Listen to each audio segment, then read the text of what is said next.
అభినవ వాల్మీకి త్యాగరాజు. రచన శ్రీ ఎంవి రామారావు గారు.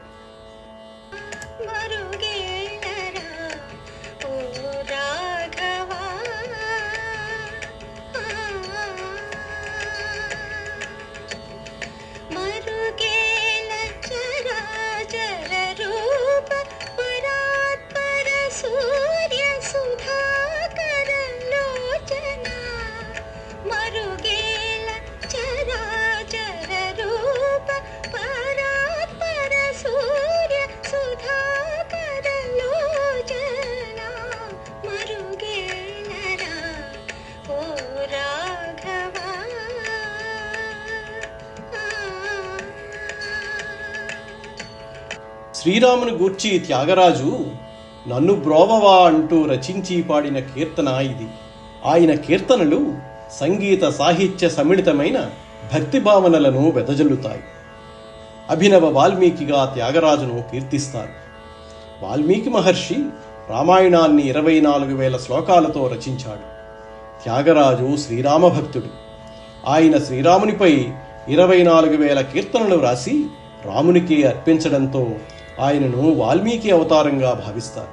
ఆయన కీర్తనలు శిష్యులు తాళపత్రాలపై భద్రపరిచారు.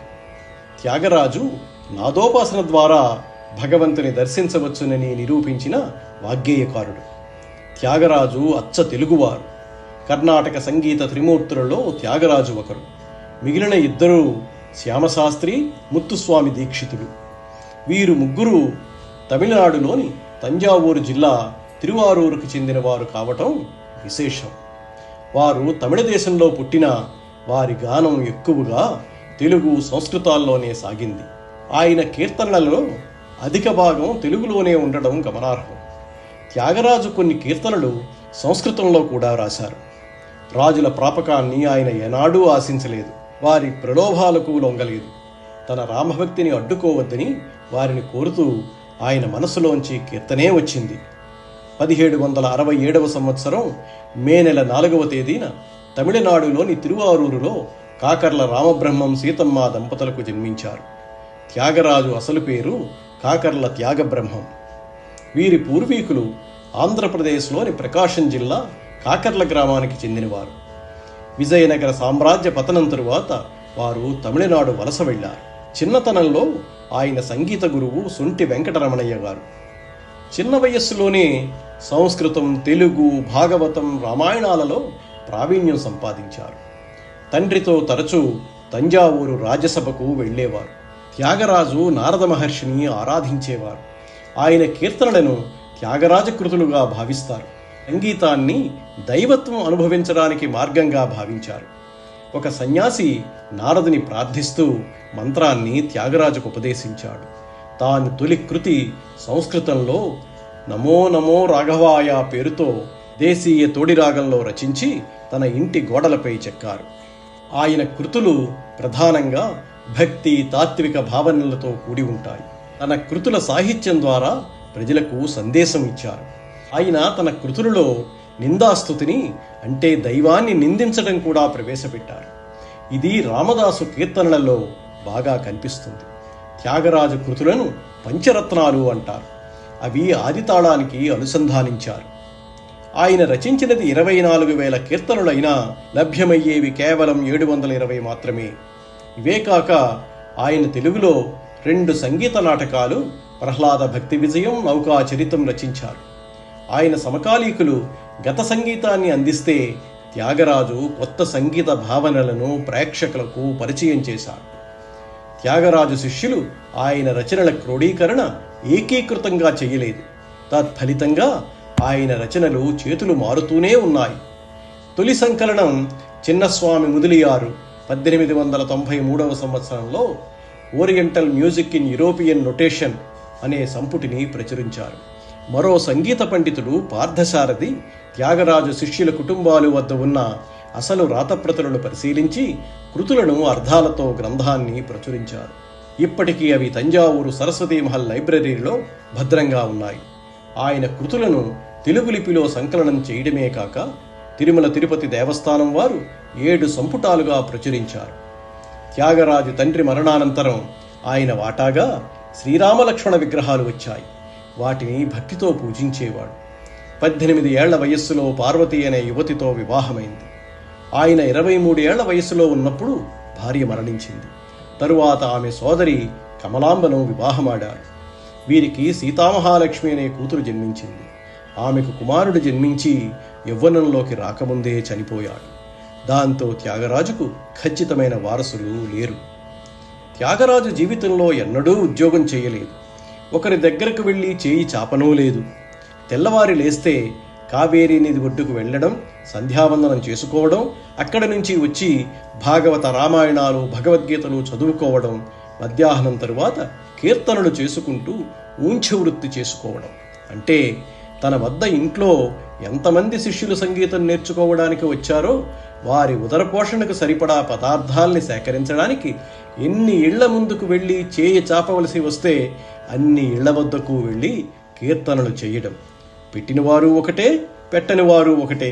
పదార్థాలు సరిపడా సమకూరాయని అనిపించగానే తిరిగి వచ్చి భార్య కమలకు ఇవ్వగానే వాటిని వండి సిద్ధం చేసేది.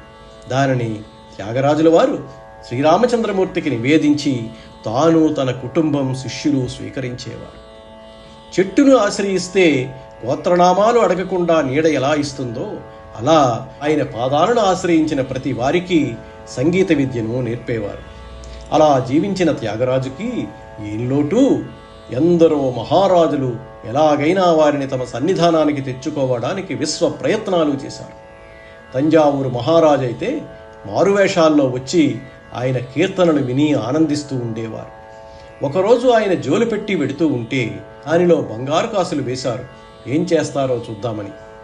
బంగారు కాసులు పడడం చేత ఈవేళ ఈ ఆహారం తినడానికి అయోగ్యమైందని త్యాగరాజు దానిని మొత్తం తీసుకువెళ్ళి చెత్త కుప్పలో వేశారు. ఈ సందర్భంగానే నిధి చాలా సుఖమా, రాముని సన్నిధి చాలా సుఖమా అని కీర్తన చేశారు. ఈయన పక్కింట్లోనే అన్నగారు జపేశుడు ఉండేవారు. ఎంతసేపటికి ఈ విగ్రహాలు పెట్టుకుని మహారాజులు బహుమతులు ఇచ్చినా పుచ్చుకోనంటున్నాడని కోపం వచ్చి ఆ విగ్రహాలు పోతే తప్ప తమ్ముడికి బంగారం మీద మమకారం కలుగదని ఎవరూ చూడకుండా వాటిని తీసుకువెళ్ళి కావేరీ నదిలో పారవేశాడు. వాటి కోసం త్యాగయ్య రాత్రింబవళ్ళు పరితపించిపోయి నిన్ను ఎందని వెతకను హరి అని కీర్తన చేశారు. తన ఇష్టదైవం కలలో కనపడి కావేరీ నది దగ్గరికి రమ్మనమని ఆదేశిస్తే అక్కడ నీళ్లలో తేలియాడుతూ వచ్చాయి ఆ విగ్రహాలు. పరమేశ్వరుడు ఉన్నాడనడానికి ప్రత్యక్ష నిదర్శనాలు వీరి జీవితాలు. ఆ విగ్రహాలు కావేరీ నది మీద తేలుతూ వస్తే సుకుమార రఘువీర రారామా ఇంటికి అని ఆర్తితో కీర్తనను ఆలపిస్తూ తీసుకెళ్లారు. త్యాగరాజు కుమార్తె వివాహం జరుగుతూ ఉంటే దక్షిణ భారతదేశం నుంచి ఒక స్నేహితుడు ఆయనకు శ్రీరామచంద్రమూర్తి విగ్రహాలను తెచ్చి బహూకరించాడు. అది చూసి కన్నీట పర్యంతమైన త్యాగయ్య, నా కోసం అంత దూరం నుంచి నడిచి వచ్చావా స్వామీ, నీ కాళ్ళెంత సొక్కిపోయాయో అంటూ నన్ను పాలింపగ నడచి వచ్చితివా అని కీర్తించారు. అది త్యాగరాజు భక్తి. భూలోక నారదునిగా ప్రసిద్ధి చెందిన త్యాగరాజు రామేతి మధురం వాదం అనేలాగా 96 కోట్ల సార్లు రామనామం జపించి స్వీయానుభవాలే కృతులుగా రచించాడు. ఆయన కృతుల ద్వారా సంగీతం, సాహిత్యం, రసజ్ఞుల హృదయాలను గెలిచాడు. ప్రతి ఏడాది త్యాగరాజు ఆరాధనోత్సవాలలో పంచరత్న కీర్తనలు ఆలపించడం సాంప్రదాయంగా వస్తున్నది. తంజావూరులోని ఆయన సమాధిని ఆయన భక్తురాలు బెంగుళూరు నాగరత్నమ్మ శుభ్రపరిచి గుడి కట్టించారు. త్యాగరాజు తాత గిరిరాజు కవి కూడా వాగ్గేయకారుడే. ఆయన స్మృతికి గుర్తుగా బహుళరాగ కృతిలో గిరిరాజసుతాతనయ అని స్తుతించాడు. జీవితాంతం ఊంఛ వృత్తిని అంటే భిక్షాటనని అవలంబించి సామాన్యంగా జీవించాడు త్యాగరాజు. ఆయన వీణా విద్వాంసుడు కూడా కావడం విశేషం.